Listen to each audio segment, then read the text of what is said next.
We usually wait about 5 minutes. Is that okay with all of you to have more attendees? So we will start at 10:05. Thank you. Fine.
Hi, good morning. I think we can start. Hello, everyone, and I want to thank you for being in this third meetups for agents and counselors across the Americas. Thank you very much for joining. We remind you that we have interpretation for you available in Spanish and Portuguese. So please feel free to choose the language that you're most comfortable with in the Zoom link below. And today we're going to delve into London study options and any other regions in the United Kingdom. We thank you very much for your presence. I am Liz de Espinosa, the Head of Education and Insights Hub for the Americas for the British Council, and I will be your host for today's session.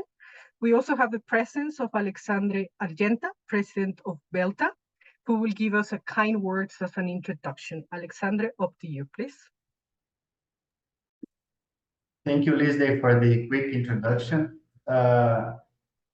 Thank you, everybody, for taking the time to be here with us today. I would just like to express our gratitude from Belta on this great partnership we have developed over the past few years with British Council.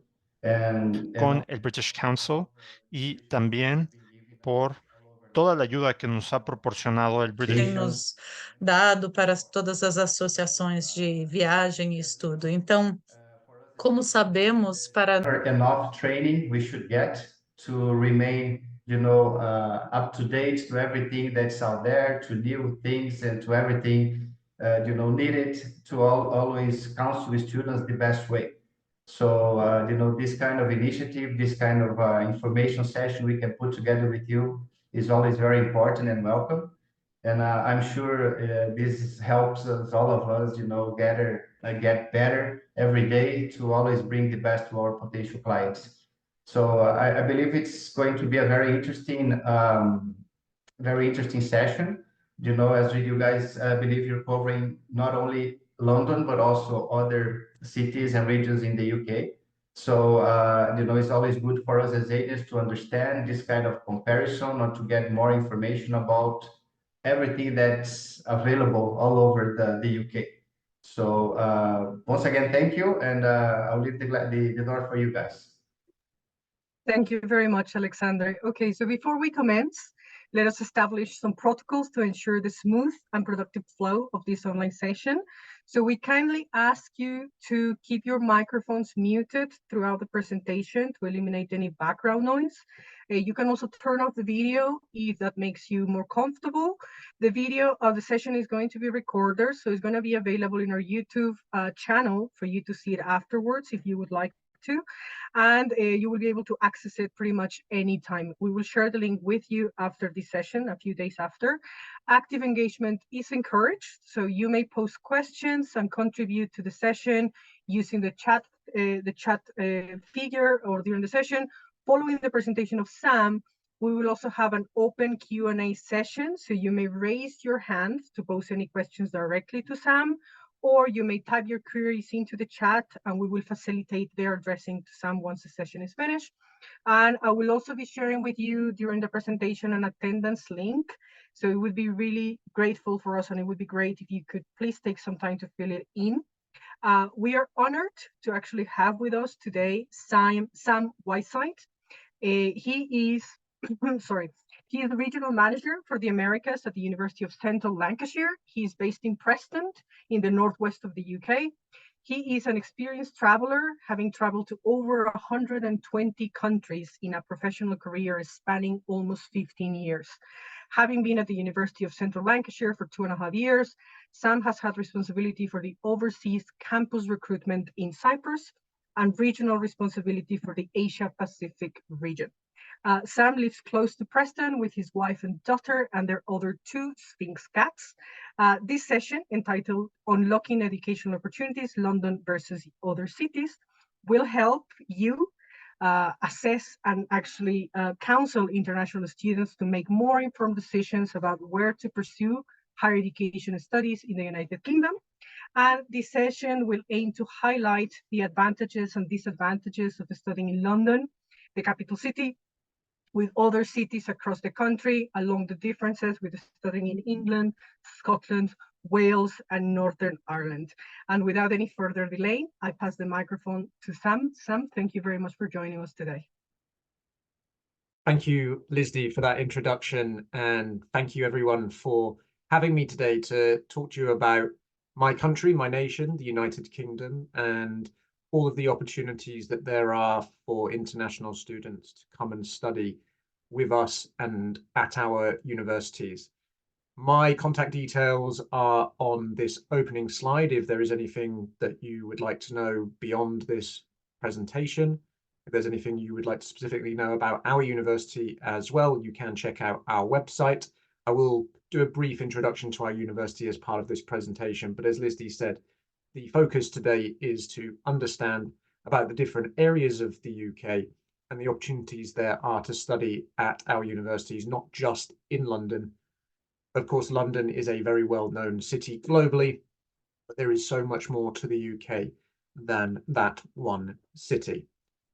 So in terms of the structure of this presentation, I will introduce my university itself, and then we will talk about the UK education system and then the different regions. And to make this as succinct and as digestible as I can for you all, I have split the UK up into various regions, and I'll explain more about those regions as we get to them.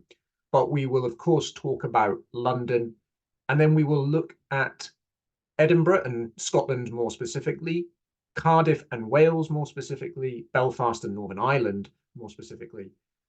And then we will look at the different regions that make up England, because the bulk of our universities, and we number somewhere in and around 150 universities across the UK, the bulk of these are spread across England in various areas.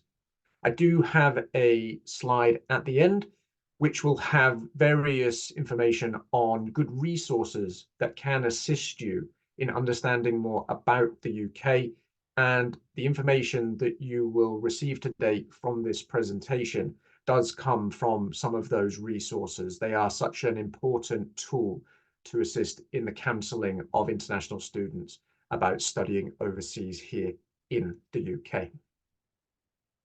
So just briefly to touch on my university, the University of Central Lancashire. We are in a completely different city to London. Lizzie mentioned the city of Preston.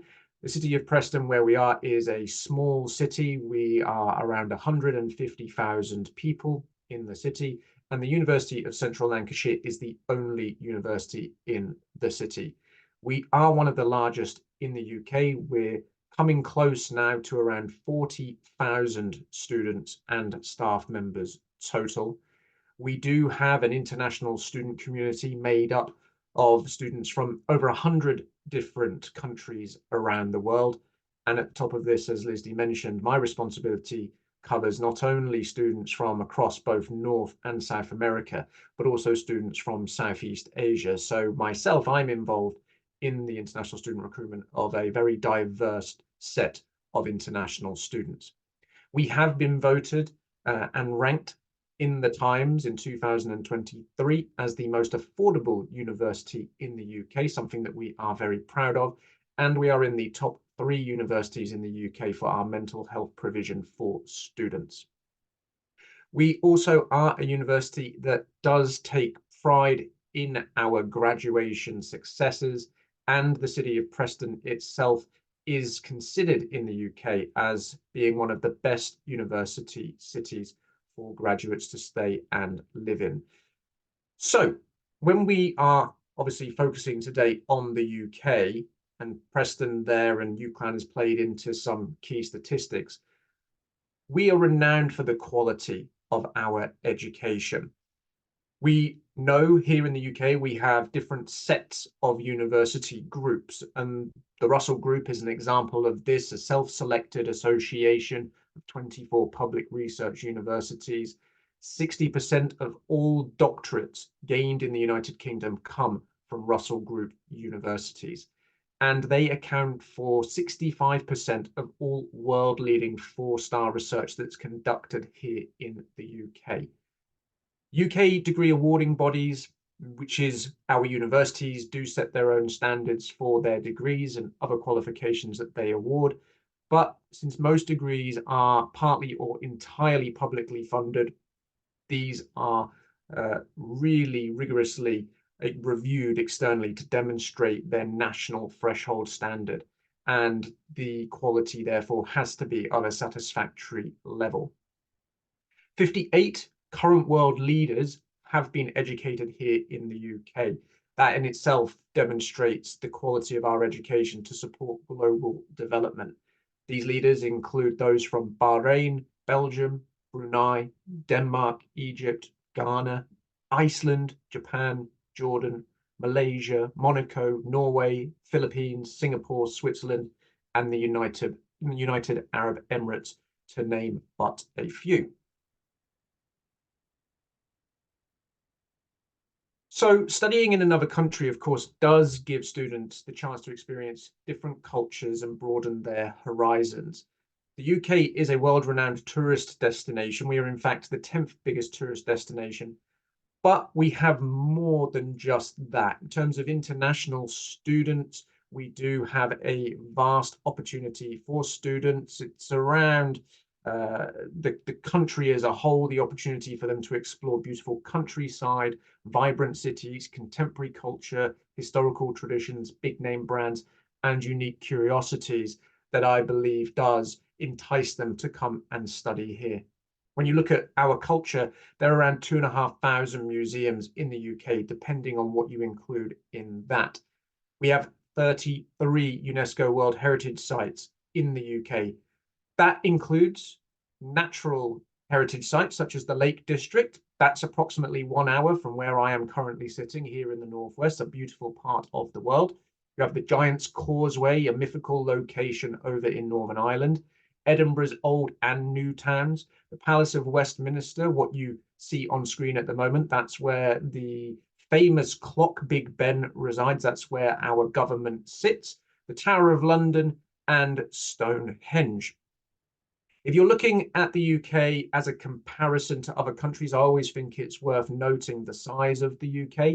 We have a population that is close now to 70 million, but we are 40 times smaller than the United States of America. So we are a rather densely populated country with a vast amount of opportunities for international students to explore. Studying in the UK for international students does present them with a chance to find, I hope, a tolerant society with religious freedom, food from all over the world, diverse student populations, and an opportunity for them to build their personal and professional network whilst studying here.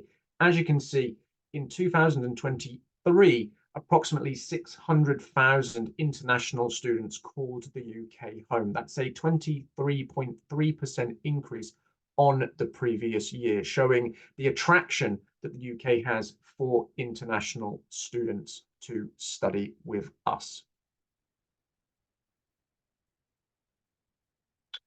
So I think that the best way when counselling students on deciding where they would be looking to study is to take into consideration the 4 C's. Today, we're going to be focusing on city and campus, but combine those two with course and content should be at the heart of counselling a student in their decision, because students should be looking at different opportunities and considerations. The proximity to transportation links, not just international airports, but train stations, bus stations, how they're going to travel around, not only to study and work, but to enjoy and explore our country. How accessible is a campus? Is it far away from a town? Is it in the heart of a town or a city? Or are its buildings spread out across a vast area in a sprawling metropolis? What's the cost of living in different locations across the UK? And the opportunities for work and employment, not just while studying, but if students are looking when graduating to stay in the UK. Our students, like myself, someone I was born by the coast, I would naturally gravitate towards coastal environments. You might have students that have never lived by the coast that want to experience the coast. So what opportunities are there for studying near the seaside? You might have students that come from small towns that want to experience big city life. What options are there for them? Or are they someone who is looking for the extracurricular activities, the social life, the great outdoors? Are they wanting different activities to experience? That might play into their decision-making process. When it comes to cities and locations, we will talk about these today. Are they looking for large cities, medium-sized cities, or small cities? What I should make clear to you is that there is no definitive ranking possible. You can say that London is definitely the UK's biggest city, and really we would accept that. There is only one city whose population exceeds or even gets close to 10 million. A couple, though, are bobbing around the 500,000 mark, and some between 500,000 and 1 million if you take their larger urban areas. You can say that, for example, Manchester is bigger than Newcastle because of its urban area, but is Manchester bigger than Birmingham? This is where things start to become less clear, because the expanse of Birmingham could be considered as larger as Manchester. So we would definitely say that London is a mega city. Second cities in the UK you'd class as Birmingham and Manchester. Major cities then after that are places like Glasgow, Leeds, Liverpool, Newcastle and Sheffield. And large cities are places like Belfast, Bristol, Nottingham, Southampton, Portsmouth and Leicester. But the last category is incomplete. You could consider places like Cardiff, Edinburgh, Middlesbrough, even Brighton or Bournemouth as possibly having a claim to be in that list too. I hope the maps and the regional diagrams here don't confuse you.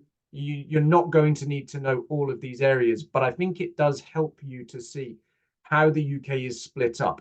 Similarly to most countries around the world, the UK is broken down into large regions.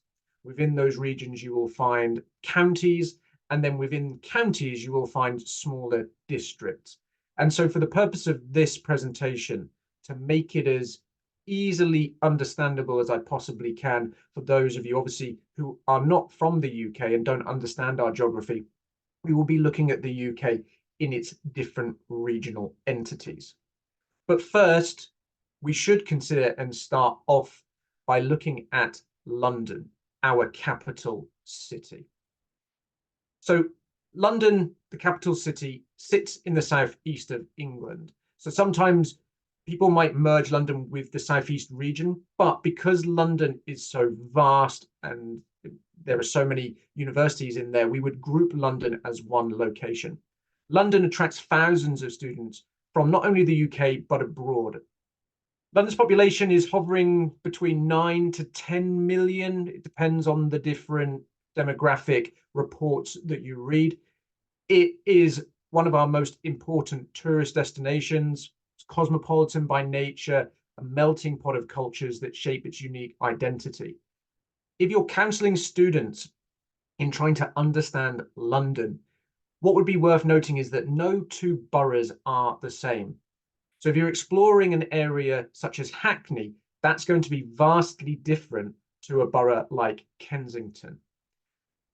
There are 21 universities considered within the Greater London area. Some of these will be very familiar to a global audience. The London School of Economics, Imperial College, University College London, King's College London. However, London also has universities in it that aren't named for a particular area, such as Brunel University. This is in West London, in the area of Uxbridge, very close to Heathrow Airport. Then you have Middlesex University. Middlesex is a county which is almost wholly incorporated within the Greater London area. So when investigating opportunities in London, it is worth having a look first at where these universities are located in the Greater London area, and as we've already mentioned, taking into consideration those 4 Cs. London has more universities than any other city in the UK. What that means is that students are bound to find a course option, subject that they are interested in, accommodation that suits their needs, access to various activities. It's really not impossible to run, it's not possible, sorry, to run out of things to do in London. There's something for everyone, both on weekends and throughout the week. It's also very well connected by international airports dotted around and in the city, as well as the train connections not only across the UK, but internationally, connecting the UK with mainland Europe. So London, of course, is so well known, but there are so many other opportunities for studying around our nation.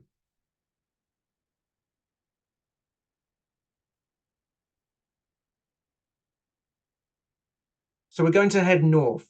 Scotland is the northernmost country in the United Kingdom, shares a border with the north of England. Alongside the mainland, Scotland does have almost 800 islands. You've got the Hebrides off its west coast and the Northern Islands off the north coast, places such as Orkney and Shetland. Scotland has a rich and varied history, from its resistance to Roman invaders in the 1st century BC to its independence referendum last held in 2014. From a university perspective, for international students, it's world-renowned and does attract more than 50,000 students globally every year. It has 18 institutions, so there are a wealth of diverse expertise. It's actually well known that Scotland has produced some of the UK's brightest minds. Scotland itself, since 1996, has been split into 32 council areas and is home to 7 cities and numerous smaller towns. The main cities in Scotland are Aberdeen, Dundee, Edinburgh, its capital city, Glasgow, its largest city, Inverness, Perth, and Stirling. Again, in Scotland, very similar to London, You do have universities that are named for cities. So you have the University of Edinburgh, the University of Glasgow. You have the University of St Andrews, world famous, the university that Prince William went to, one of the members of our royal family. You then have universities such as the University of Strathclyde, which is named for a particular area. You have Heriot-Watt University. This is a university that is located, in fact, in Edinburgh itself. So we would, let's say, first look at Edinburgh, or most importantly, we would look at Edinburgh. 3 universities in Edinburgh: Edinburgh Napier University, the University of Edinburgh, and Heriot-Watt University. Edinburgh, the historic capital of Scotland, famous for its internationally renowned cultural attractions, art, architecture, museums, and the Edinburgh Fringe Festival. So it's the perfect mix of thriving city life, but also vast green spaces. Art's pivotal to Edinburgh's identity. Head to the National Gallery of Scotland. It's a beautiful museum. You could spend days in the museum exploring the Scottish National Gallery of Modern Art or the Fringe Arts Festival. Interspersed with the architectural landscape, you do have plenty of green space, so you can explore through the Royal Botanic Garden, Princes Street Gardens for a break from the books, or scale Arthur's Seat at Holyrood Park. That sits on the plug of an ancient volcano. That really requires you to feel very energetic, but does afford you with the best views over the city. There are some very strong literary links to Scotland as well, and fans of the Harry Potter franchise will be excited to know that J.K. Rowling did write a lot of her material while she was resident in Edinburgh. And there are various tours that you can do around the city to explore the Harry Potter heritage that resides there, including inspiration for character names that you can find within the novels. Moving from Scotland, we move to the next country that constitutes part of the United Kingdom, that being the country of Wales.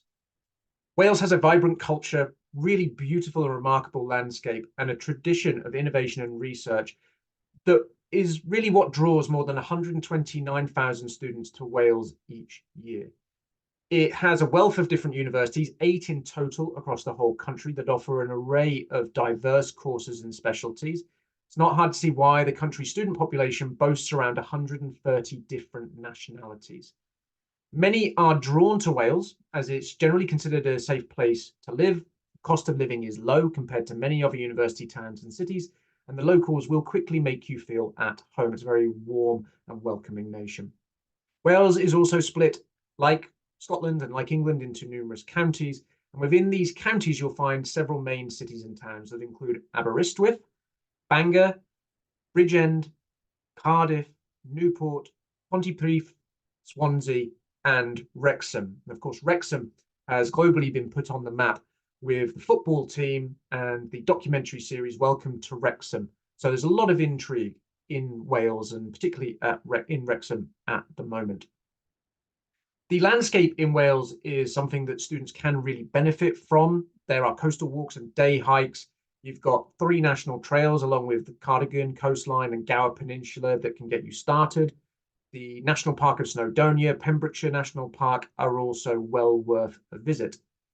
Cardiff, the main city and the capital of Wales, is in fact one of the smallest capital cities in all of the continent of Europe, but it's a vibrant city, modern city on the south coast of the country, well connected via transport links through its airport and also its train lines into the rest of the UK.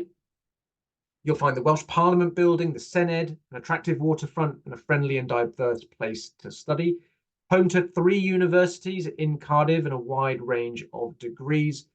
You have Cardiff University, Cardiff Metropolitan, or the University of South Wales. So there are opportunities to study in Cardiff. But as you can see from the list I have here, amongst those 8 universities across the country, you have places like Aberystwyth, Bangor, and Swansea in other parts of the country. Cardiff has a great reputation for its sport, football at the Cardiff City Stadium, and international rugby at the Principality Stadium, along with cricket and ice hockey. So there's some great opportunities for getting involved there. You also have the reputation in Cardiff of it being a music city. And in fact, it has one of the world's oldest record shops dating from the late 19th century Spillers Records. We then move on to the third of our countries that make up the United Kingdom, and we have to head across the water, across the Irish Sea to Northern Ireland. Now, don't let the size of Northern Ireland fool you. The smallest nation within the United Kingdom. It is a country that punches well above its weight. You'll quickly be swept up by its globally recognized natural landscape. That's definitely not had any harm by being featured in the Game of Thrones franchise. You can see why they chose the natural landscape of Northern Ireland to film in. It has a great opportunity to explore from its capital city, Belfast. It's probably where, as a student, you spend most of your time. This is where the two universities in Northern Ireland are found. The student population of Northern Ireland in general is around 60,000. And these students come from not only the UK, but all across the world. Belfast itself has won awards for its affordable living, has good transport links, again, international airports, in fact, 2 international airports. Of course, it's on the island of Ireland, so you can travel down to the Republic of Ireland from Northern Ireland as well. Plenty of things to do, not only just within the city, but on the outskirts of the city as well. You can head to the Causeway Coast north of Belfast for the Giant's Causeway Walk. You've got various castles to explore, forestry parks like Priam Wood, the Carnfunnet Country Park, and the Cushenden Caves, a 400 million year old treasure. Belfast is a colourful port city, a vibrant port city, home to the Titanic Museum, where the Titanic itself was constructed. This is now in the famous Titanic Quarter. There's amazing opportunities for food as well. The city has 2 Michelin-starred restaurants, as well as budget-friendly locations to hang out. We now move back over the Irish Sea to explore the different regions of England. With England, Scotland, Wales and Northern Ireland, you have the various capital cities that are well known: London, Edinburgh, Cardiff and Belfast. We're now going to move geographically around the UK, starting in the northeast of England. There are plenty of opportunities for students to do things in their downtime, from eating world-class fish and chips to stargazing in the countryside. The northeast of England is home to 5 universities in the main university towns of Durham, Newcastle, Middlesbrough and Sunderland. Really, this part of the world is great for the outdoors, the coastline and the countryside. Kielder Water and Forest Parks are the best spots in the UK to watch the stars. Secluded locations, making them almost totally free of light pollution. A great spot for wildlife watching as well. The Durham Dales is also an idyllic landscape where you can walk, cycle or ride on horseback. There are lots of castles that dot the Northumberland coastline, including Alnwick Castle and Bamburgh Castle, which has been made famous through the brilliant Last Kingdom TV series that you can find on Netflix. And there are many areas of outstanding natural beauty along this 30-mile stretch of North England's coast. The UK government has given its designation there to preserve and protect some of these most beautiful and wild locations. We then circle round to where I am based, where I live, where I work at my university, the University of Central Lancashire. That is the northwest of England. And there are a lot of different cities and conurbations, large population areas that make up this part of the UK, this part of England. Manchester and Liverpool separated by around about a 30-mile stretch of road, 2 big rivals, and everything from art, music and sport to industry dating back centuries. These are the 2 biggest cities. Manchester itself, the Greater Manchester area, does incorporate other cities such as Bolton, such as Salford. There are universities in these locations that would be of note. So Salford is within the Greater Manchester area. Bolton is on the outskirts, a city not too far. Then you have smaller universities like myself at the University of Central Lancashire, like Edge Hill University, that's in between our city of Preston and Liverpool. Lancaster, which is not far from where I am, just up the road, about 20 minutes by train from Preston. University of Chester, not far from Liverpool, the University of Cumbria, up there in the Lake District. Really, the Northwest is a cultural hub. It's where plenty of students are kept entertained. They don't just have to confine themselves to cities or towns that the universities are based in. There are many hidden gems scattered across this region. Of course, Manchester and Liverpool are two of the UK's most vibrant creative centres. They both ooze innovation and creativity. But you've got Chester that holds its own too, a place like Story House being home to arts, theatre and cinema, performing art and visual art at Salford's Lowry Centre. We ourselves here in Preston have the Harris Art Gallery. We have the Preston North End football team, one of the oldest football teams in the world, with one of the oldest football stadiums in the world, Deepdale. Then you've got the natural beauty, the Lake District, a UNESCO World Heritage Site, one of the Northwest's most recognisable places, where England's highest peak, Scaffold Pike, can be hiked, or there are other walks such as Orust Head, or you can scramble up Helvellyn. Brockholes is a nature reserve very close to the city of Preston, just on our eastern outskirts. And northern Lancashire does offer glorious outdoor escapes like Fairy Glen, Pendle Hill and Beaconfell Country Park, within easy reach of many of these towns and cities. You can also head over to the Isle of Man by ferry or plane. Manchester and Liverpool both have international airports, and Manchester has great connections with the rest of the country through its train station, as does Preston on the West Coast Main Line between Glasgow and Edinburgh and London Euston Station. So very connected the Northwest is to the rest of the country. Heading over, we are known in Lancashire, where I am, as the Red Rose County. We head east over the area known as the Pennines to the region of Yorkshire and the Humber, Yorkshire being the White Rose County. Yorkshire is the largest county of the United Kingdom, formerly known as the County of York, and affectionately known as God's own country. It's a culturally, historically very important area known for its Roman and Viking invasions, the War of the Roses, and the Industrial Revolution. On top of its history, it has a breadth of natural landscapes to be explored. Again, the area of Yorkshire is home to some rather large cities, Leeds, Sheffield, and Bradford. Now, Bradford and Leeds tend to get combined together because they're not too far apart. Sheffield, a bit further to the south, also another large city. You will find that some of these cities, like Leeds, Sheffield, have multiple universities. There are 12 in total across the wider region. Sheffield has Sheffield Hallam and the University of Sheffield. Leeds, as you can see, has Leeds Arts University, Leeds Beckett, Leeds Trinity. So there are a vast array of opportunities for students to pick a city here. The largest towns and cities containing universities here are places like Bradford, Huddersfield, Leeds, Sheffield, and York. The North York Moors, a beautiful area of natural beauty made up of 1,400 miles of forests, hills, moorlands, and coastline.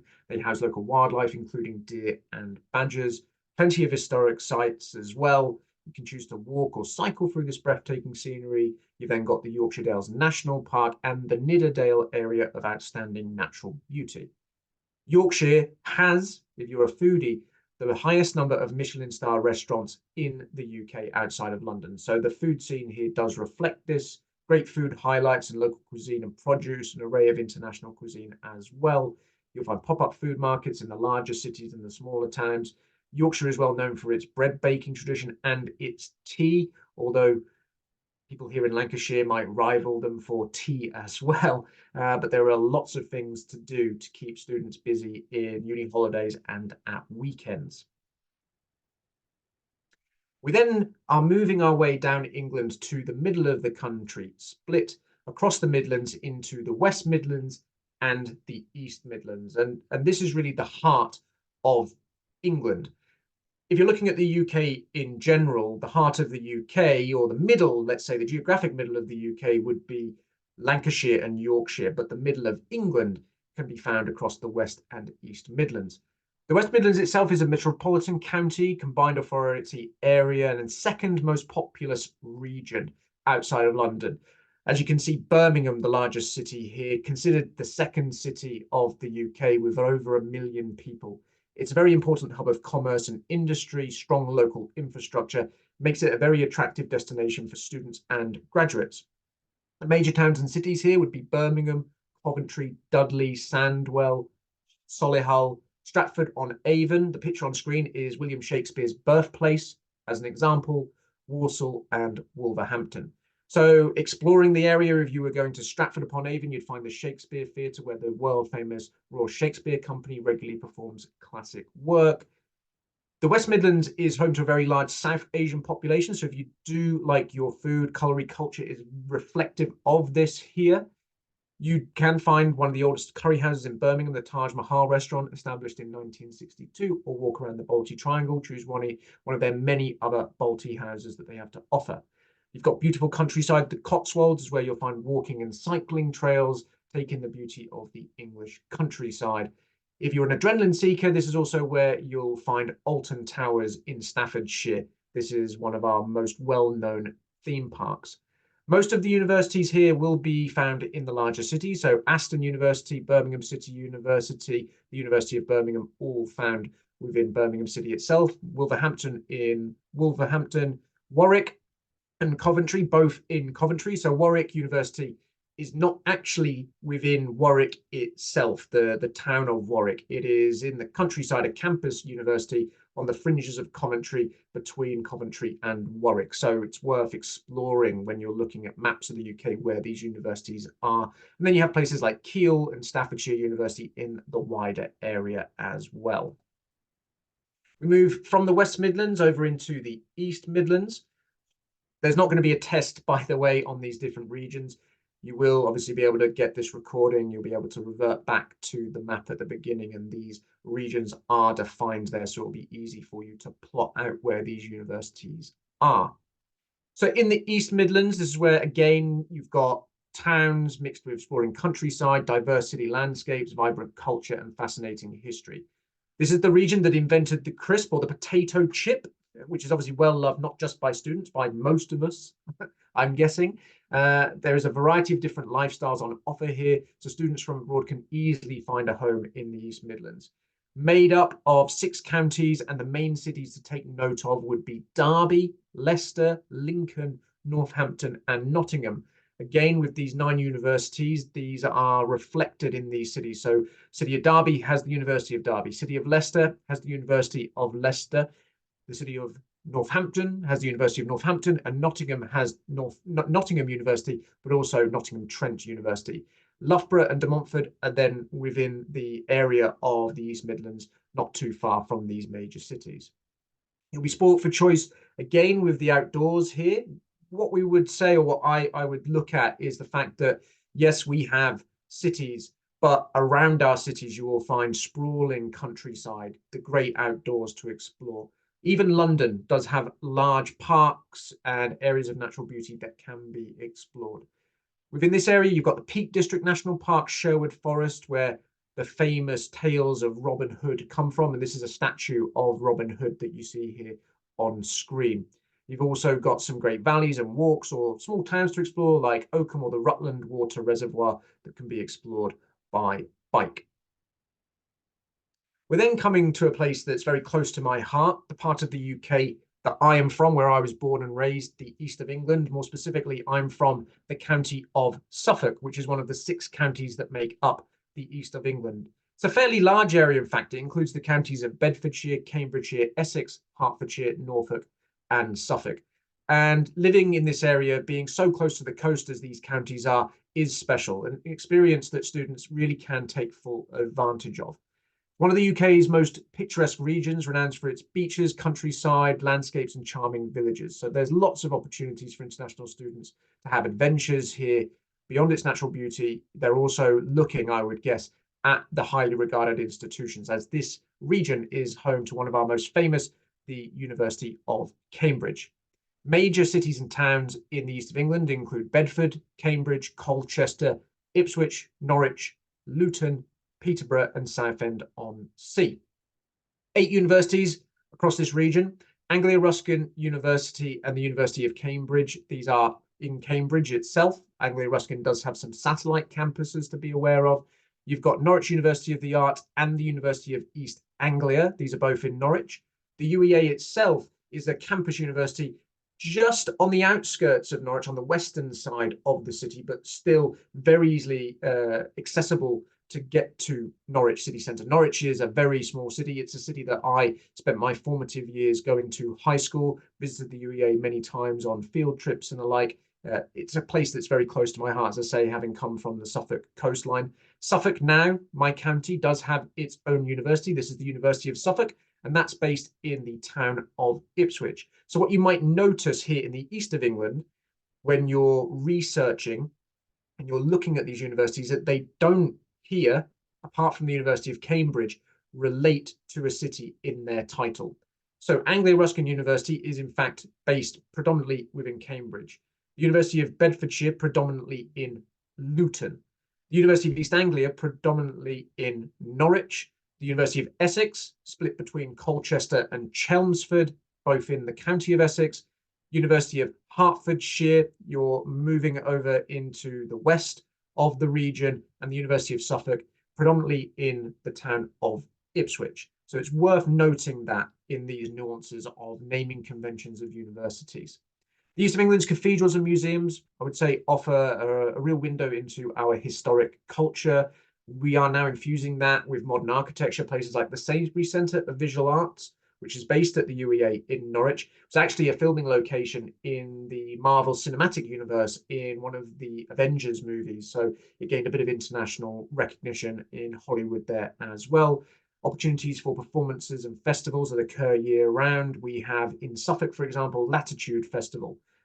Suffolk is the county that Ed Sheeran calls home. So on a global scale, very famous musical artist, and you find a lot of influence from Suffolk that comes over into his music, and in fact, quite a few of his music videos are filmed in our beautiful countryside. There are endless coastal and beach walks to be had, miles of countryside.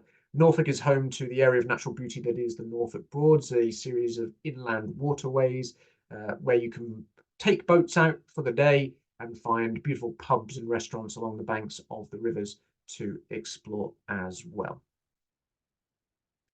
We are then circling London now. So the east of England sort of is the northeastern part bordering London. We're now heading to the southeast of London, an area that does, as I previously mentioned, get mixed in with London from time to time.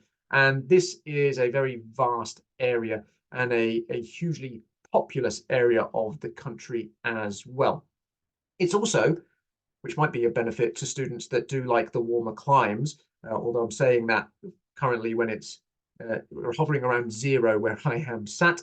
This is the region of the UK that sees the most sunshine per year. It has charming towns, vast coastlines and rolling hills. Here, I don't believe it would take long for students to get comfortable. It's one of the UK's most densely populated regions due to its proximity to London. It therefore does make it a very attractive and ideal location for students wanting to be near the major capital city without actually having to live in it. The major towns and cities that comprise the southeast of England are places like Brighton, Canterbury, Chichester, Dover, which is where you can get ferries over to mainland Europe, Oxford, of course, internationally renowned and famous for its university, Portsmouth, Reading, Southampton, and Winchester. Some of the most notable festivals that we have occur in the southeast of England: food festivals, music festivals, boat festivals, tall ship festivals due to the maritime history of cities like Southampton and Portsmouth. You've got amazing theatre, comedy, Premier League football currently in places like Bournemouth and Brighton. You've got great opportunities for cricket in places like Southampton at Hampshire Cricket Ground. So there is a lot to do in this area. You'll see 18 universities call this area home, a mixture of city-based universities like the University of Southampton or the University of Portsmouth, of course the University of Oxford, as we mentioned, but county-based universities like the University of Kent or the University of Buckingham or the University of Bedfordshire as examples. So there are an array of different study opportunities for students here. We then move to our final region of England, moving from southeast England, heading down into the southwest, where there are a small number of establishments here across a large geographic area. South West England is in fact the largest geographical area of the UK, but it has one of the smallest populations, between 5 and 6 million. It is home to some of the most enchanting coastline in the UK, particularly as you head down into Devon and Cornwall, from places like St Ives up into Dorset's sandy beaches. And it's also known for its archaeological attractions of the Jurassic coast, where you can find various fossils and rock formations along that part of our coastline. It's made up of a diverse range of major towns and cities that include Bath, Bristol, Exeter, Gloucester, Plymouth, Salisbury, Truro, and the smallest city in the UK, Wells. Its impressive cathedral is what has earned it its city status. There is lots to do here in this part of the world, and it does have a bit of an international flavour to it. It's home, particularly Bristol, to the guerrilla graffiti artist Banksy. It's home to Isambard Kingdom Brunel's Clifton Suspension Bridge, a thriving art scene where you can absorb yourself in the old and new. Devon, you've got Exeter and Plymouth, known for their nightlife, live music, comedy and club nights. Calmer pursuits can be found at the Tate in St Ives. You've got the opportunity to have long walks along the southwest coast path, Devon and Cornwall, Durdledore, into Dorset, Wareham Forest as well. Also opportunities for surfing and paddleboarding the further down you get into Cornwall with its rocky bays and coves. It's a beautiful part of the world. So we've successfully now navigated our way around the UK, and my advice to you before we talk here about resources that can assist you in your counselling would be to take each of the regions and have a look geographically in where these towns and cities and these universities are located. Especially if students are maybe looking at coming over to explore the UK and experience universities. We're not a huge country, so you can travel around it quite easily, meaning you can explore various universities in a condensed period of time. Remember to take into consideration the 4 C's of course, content, campus, and city when advising students on the best way to come to their shortlist of universities they would like to explore. Resources that I would advise, most of the information that you've received from me today has come from the Complete University Guide. It's a really helpful resource, not only for counsellors, but for students. Various blogs about the benefits of living in certain cities, where you can see the universities in cities and regions by their rank on league tables, if that is a consideration students wish to take account of. You have things like the British Council with Lizzie and her team, great resource for you to get more information. UCAS, our admissions service. Our government website does have good information on how visas are sought out, opportunities for post-study work. UKCSA is the Council for International Student Affairs. Things like Times Higher Education, as mentioned, UCLan, my university, #1 most affordable university according to the Times, and things like Prospects have guides to help students and graduates with information on their opportunities. Imagery that we've used today here in this presentation comes courtesy of Adobe Stock. Again, I do find that students today as well, it would be worth going on to social media and maybe advising them to follow accounts of various universities that they would be interested in, because universities nowadays will use the likes of Instagram and TikTok to showcase not only their university life, but their campus life, their city life, and their regional life.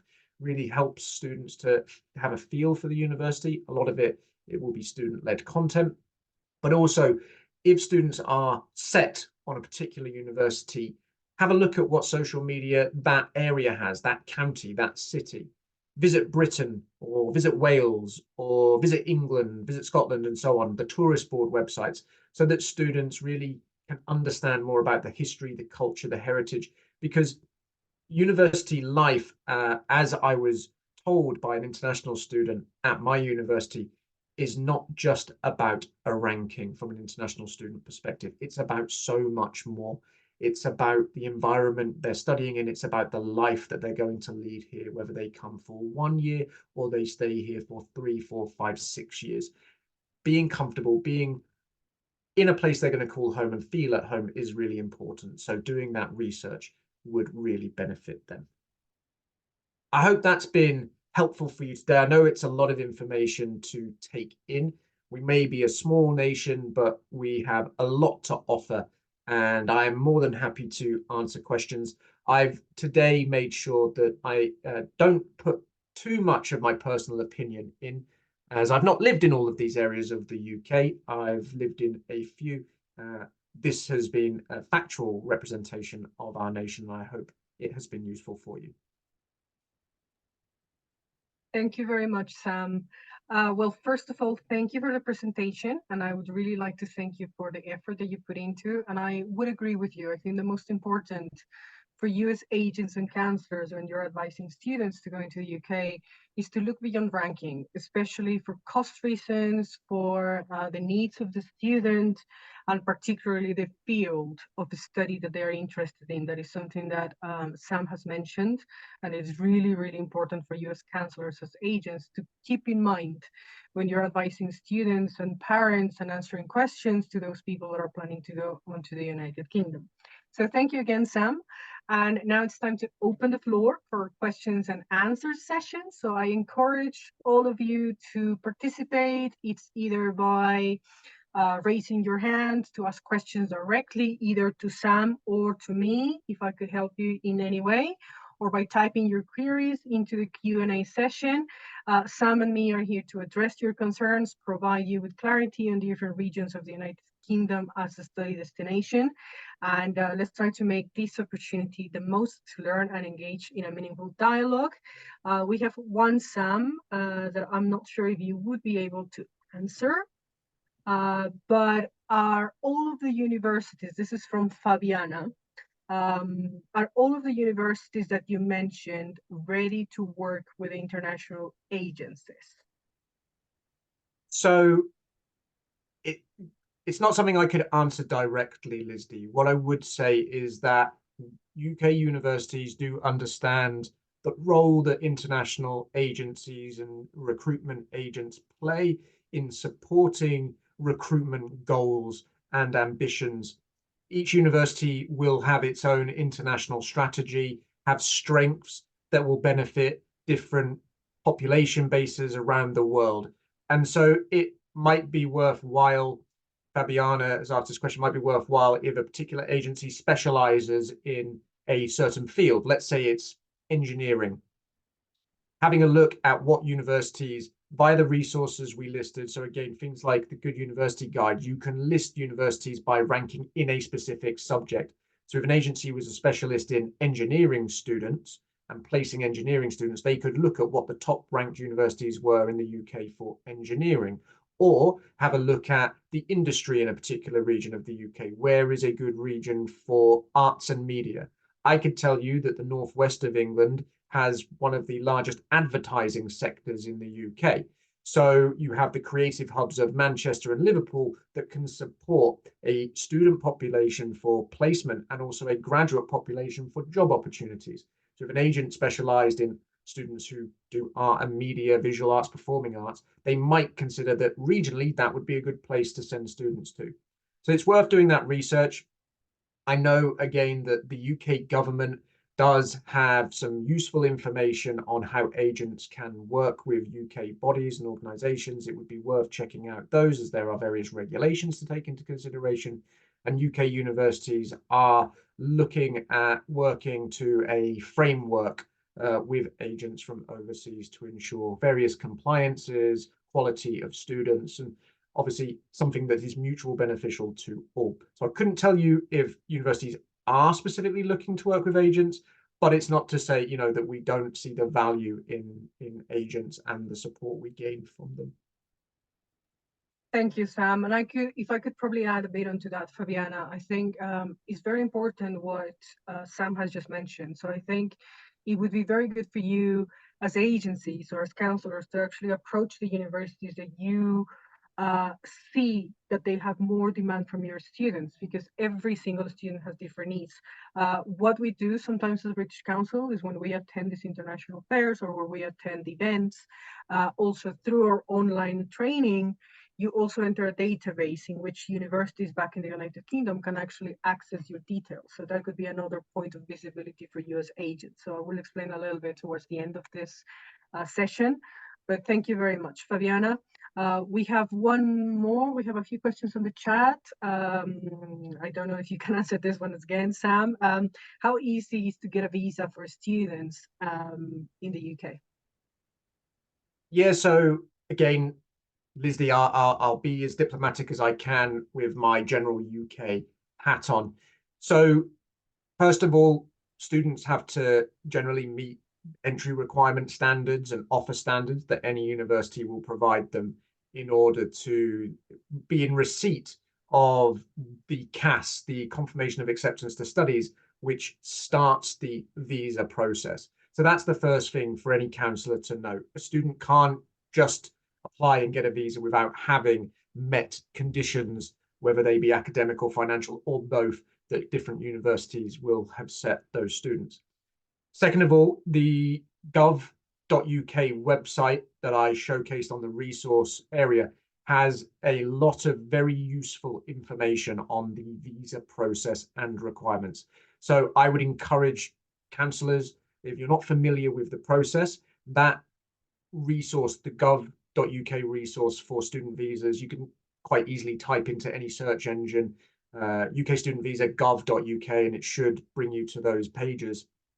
We'll be able to talk you through the different rules and regulations.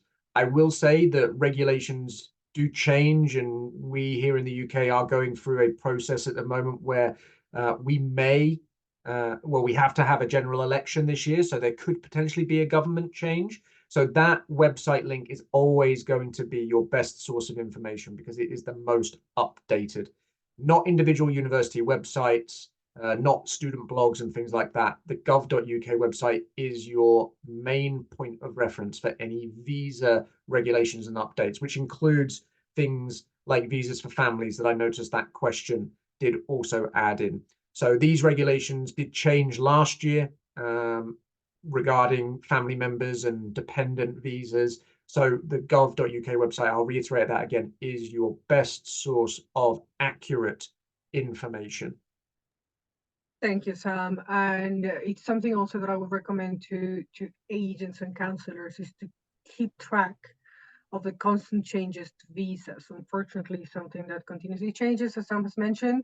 As probably most of you are aware, there is now a restriction on family and relatives for master's students. So it's important to have this in mind.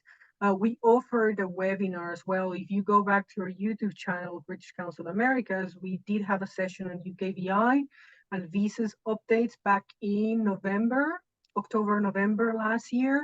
So that would be very helpful. We're planning to have at least once a year a session for you, especially to update you on the changes of visas and everything else. And I think that is related to the question that Sarai has, which is most students ask about job opportunities as international students in the United Kingdom after finishing their studies. What can we answer to that? Before I pass on the word to Sam, or the mic to Sam, we have a session that is coming up in the next months, actually, on job opportunities, and especially what are the options that you could actually talk to your students about staying in the UK as after their studies. And again, it's important to keep track of the changes in visas. This is something that has been mentioned, that possibly there is going to be a review of the graduate visa. So please, if there is any changes, we will let you know. But Sam, I don't know if there is something else that you would like to mention on job opportunities for international students in the UK after finishing their studies. Yeah, what I would say, Lizzie, from a university perspective as well, it can be very subject specific. So for example, I can speak with confidence about our university, the University of Central Lancashire. We have a medical school, and any international medical student, when they go through their 5 years or 6 years of medical school training to become a junior doctor, when they enter their 5th year, they are entitled to apply to the UK's National Health Service Foundation programme. Now, to put that into sort of Americanized language, that's like a residency. So this is the first true job as a professional doctor, professional medical individual that a student would have. International students are considered exactly the same as home-based UK students in this medical profession. So they go through the exact same application process as a UK-based student. And they have the support of their medical school, particularly here at University of Central Lancashire. We have our transition leads that help those medical students in their decision, their application, because as you've seen today, the UK is a vast area. And when it comes to medical provision, there are opportunities across the entire United Kingdom, whether a student wishes to work as a doctor in a big city like London or in a rural location such as the Islands and Highlands of Scotland. So it can be very sector specific, the types of opportunities that are available. Our health service is very diverse, with students having gone from international environments through our training programs and into our health service, or they've come here, got their medical degree and then gone either home or to another country to practice their profession. So I would just add in there, Lizzie, that thing again of counsellors looking at what professions are your students wanting to go into, what course areas are they seeking? Because here in the UK, we are a diverse country. We do have industry, we do have arts, media, those type of subjects. We have healthcare. We have everything. Let's say that. But are there going to be jobs available in every sector? It may be more competitive in some versus others. Thank you very much, Sam. And I think that's related as well to what Carla was mentioning, Carla Fuentes. Firstly, Sam, thank you very much for this detailed journey through the United Kingdom. It was incredibly helpful to learn about every aspect. From your experience, what happens to international students from Latin America after completing their studies in the UK? Do they return to their home countries, or are there cases where they stay in the UK now working due to employment opportunities? Lá na área. Yeah, I think again. Então, eu acho que mais uma vez, Lindsay, on career choice. De la elección Of Central Lancashire with LATAM, it's an area that we have started to explore since last year. So we ourselves haven't had as many students from the region as we would like. I would love lots of students to come to UCLan from Latin America. I think we would be a great opportunity for them with our course profile and everything like that. What my experience so far, I would say, of working with agencies and international schools in Latin America is I haven't yet seen a huge desire from students to want to stay in the United Kingdom. I've seen with the students that have applied to us wanting to come and upskill themselves primarily in, say, master's degree programs, because they already have an undergraduate degree from a university in the region, whether it be Mexico or Honduras or Panama or so on, and they want to come to the UK, get a master's degree because they've been working in their profession for a couple of years after graduating and they want to go to the next step. That's my personal experience so far from a very small pool of applicants and students. Again, it's going to be very different across different universities in the UK. The Latin American student population, I don't have the figure on the top of my head at the moment, but for example, that figure in the UK would be a lot lower than the figure of students that say come from the South Asian region, so India, Sri Lanka, Nepal, or areas of sub-Saharan Africa such as Nigeria. Things can be dictated by the visa policy, as we've already mentioned, which is having an effect negatively on some countries because those students are looking for those opportunities. Other countries, for example, students aren't looking to stay in the UK. So I think it's very dependent upon the needs of the student. I can't really speak with too much more information because I don't have it, Lizzie. I don't know from your side of, from the British Counsellors' experience, what you've seen. I think probably something else to add to Carla is, I think it's very important probably to understand the background, and especially as Sam was mentioning, the degree that they are studying, their interest. What we have seen in British Council and what I have seen as my own experience as a postgraduate student in the United Kingdom is it's very important for an international student to actually rely on the international advisors that universities have. Each university has an international advisor that helps with visas, they help with career advice, they help with a lot of things. So it's something that you as agents should probably say to students that are going to the United Kingdom, is something that they should be really, really close in their universities of studies in the United Kingdom. It's not that easy to stay as a Latin American student, that I have to be honest. There are options, and we have seen a lot of students that have stayed either through the medical profession, as Sam was mentioning. Some professions are easier than others, and I think that is an important thing to consider, is what field of study you're going to be doing in the United Kingdom, what path of progression you would like to do. Many students, Carla, what we have seen is that they have also been going as a master's student, and then they progress into a PhD, and then they extend their stay as that, as another student visa. So it is very, we cannot really generalize, as Sam was mentioning. I think it depends a lot on the individual path of the student, the opportunities that are available. Probably something that you could say to a student that is saying, what are the possibilities of staying in the United Kingdom?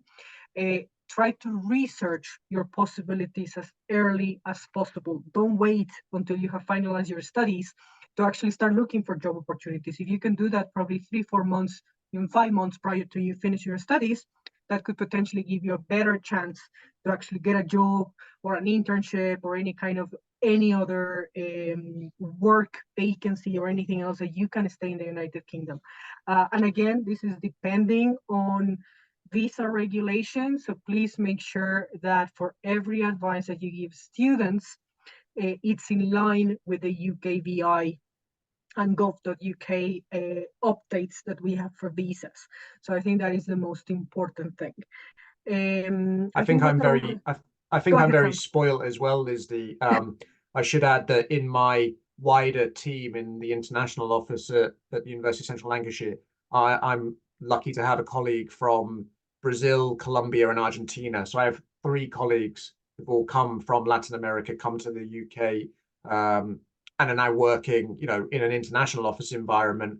And as an international student recruiter and regional manager, when I travel, when I go to various conferences, when I go overseas or to visit schools and so on, I am meeting colleagues from the wider university sector that are from Latin America, that have studied in the UK and then have managed, you know, been successful in securing jobs in universities, because it's reflective of a skill set, you know, it's reflective of their experience. I have a very good colleague who I met this year in a tour of Colombia, who worked at a university in the UK, who's from Venezuela.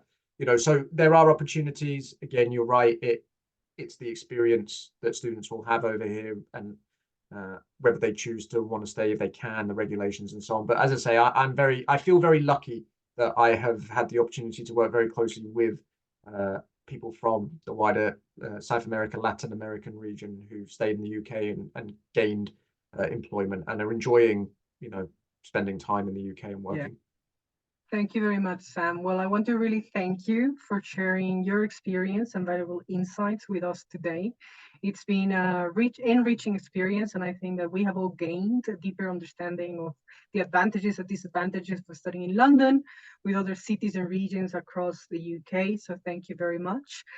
Thank you as well to the counselors and agents that were present. And I will pass on the mic to Mary Glan from Belta to give our final thank you to you all. Thank you. On behalf of our board of directors, and especially our president, Alex, I'd like to thank you, the great presentations and all the participation of these agents that is attending this webinar, and especially special thanks to British Council, to Lindsay and Patricia for our partnership all this time. Thank you very much for coming and stay with us today. Thank you. Thank you, Mary Glenn. And finally, before you go, I would like to remind all the agents and counselors that are present to please consider signing up for our certification program that we have in the British Council. It's a fantastic opportunity. It's free of charge to further enhance your expertise in higher education admission processes, and obviously to benefit your career and provide you with better and up-to-date information to prospective students and parents. Thank you very much. Thank you, Sam, for your time and your expertise. And we're going to be seeing each other in the next month. We have a series of webinars that you have already signed up for. So we will see us again in February. Thank you very much, Sam. Thank you, everybody. Thank you. Bye-bye and have an excellent day.